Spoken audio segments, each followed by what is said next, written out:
وكل من يعترض 50টি মুসলিম ও আরব দেশের নেতারা বসেছেন এই জরুরি বৈঠকে। এখান থেকে এবার গণহত্যাকারী ইসরায়েলের বিরুদ্ধে কড়া পদক্ষেপ নেয়ার ইঙ্গিত দিয়েছেন তারা। কাতারের দোহায় গেল সপ্তাহে হামাস নেতাদের উপর ইসরায়েলের হামলার পর ক্ষুব্ধ উপসাগরীয় দেশগুলো এই প্রথম এতটা একাট্টা হয়েছে।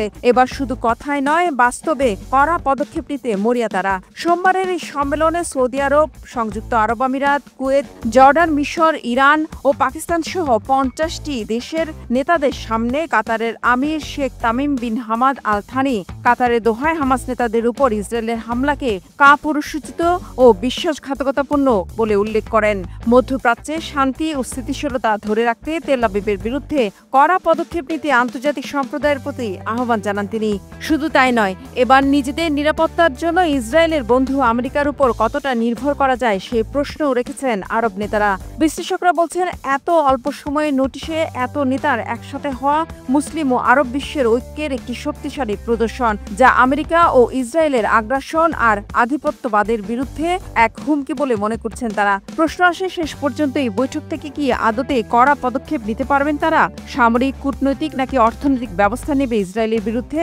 নাকি আমেরিকার ভয়ে আবারও চুপসে যাবে তারা? নাকি এশিয়ার দেশগুলোর মতো যুক্তরাষ্ট্রের উপর নির্ভরশীলতা কমিয়ে রাশিয়ার দিকে ঝুঁকবে? সম্মেলনের শুরুতে দেয়া বক্তব্যে কাতারের আমির Sheikh Tamim bin Hamad Al Thani দোহায় হামলার তীব্র নিন্দা জানান। সাফ জানিয়ে দেন, হামাস নেতাদের হত্যা করে শান্তি বা যুদ্ধবিরতি সম্ভব নয়। একই সাথে ফিলিস্তিন রাষ্ট্রকে অস্বীকার করে ইসরায়েল উপসাগরীয় অঞ্চলে শান্তিকে নষ্ট করে দিচ্ছে বলেও মন্তব্য করেন তিনি।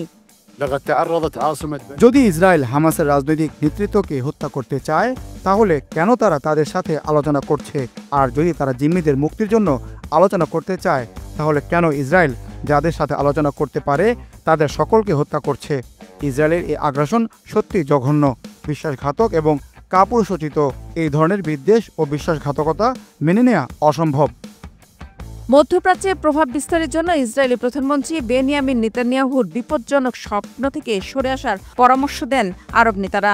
শুধু নিন্দা জানিয়ে ইসরায়েলের মিসাইল ঠেকানো যাবে না বলে মত দেন তারা। ইসরায়েলকে মধ্যপ্রাচ্যে শান্তির জন্য হুমকি হিসেবে উল্লেখ করেন আরব ও মুসলিম দেশের নেতারা। বিশেষজ্ঞদের ধারণা, এতদিন Gaza, Syria, Lebanon, Yemen, Iraq, ইরানে ইসরায়েল হামলা চালালেও কাতারে হামলার মধ্য দিয়ে নেতানিয়াহু সরকার জানান দিয়েছে মধ্যপ্রাচ্যের কোনো দেশই আর নিরাপদ নয়। তাই এখনো চুপ করে থাকলে খোয়াতে হবে নিজেদের ভূমিও।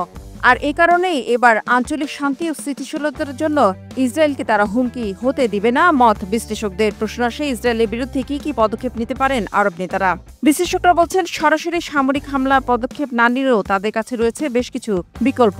প্রথমে ইসরায়েলের সাথে কূটনৈতিক সম্পর্ক ছিন্ন করার বিষয়টি ভাবতে পারেন আরব নেতারা। বিশেষ করে যে সংযুক্ত আরব আমিরাতের সাথে ইসরায়েলের দ্বিপাক্ষিক সম্পর্ক রয়েছে, সেই দেশটি এবার কাতারে হামলার পর ইসরায়েলের বিরুদ্ধে সবচেয়ে বেশি সরব হয়েছে।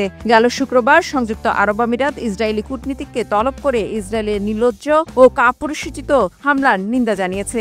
এছাড়া উপসাগরীয় দেশগুলো নিজেদের নিরাপত্তার জন্য ইসরায়েলের বন্ধু আমেরিকার উপর নির্ভরশীল না হয়ে এবার এশিয়ার কিছু দেশের মতো রাশিয়ার দিকে ঝুঁকতে পারে। এতে করে মধ্যপ্রাচ্যেও প্রভাব হারাবে আমেরিকা। তৃতীয়ত, কাতার, সৌদি আরব, কুয়েত এবং সংযুক্ত আরব আমিরাতের মতো উপসাগরীয় দেশগুলো পশ্চিমাদের কাছে তাদের বিশাল প্রাকৃতিক সম্পদ, বিশেষ করে তেল ও গ্যাস রপ্তানি সীমিত করতে পারে।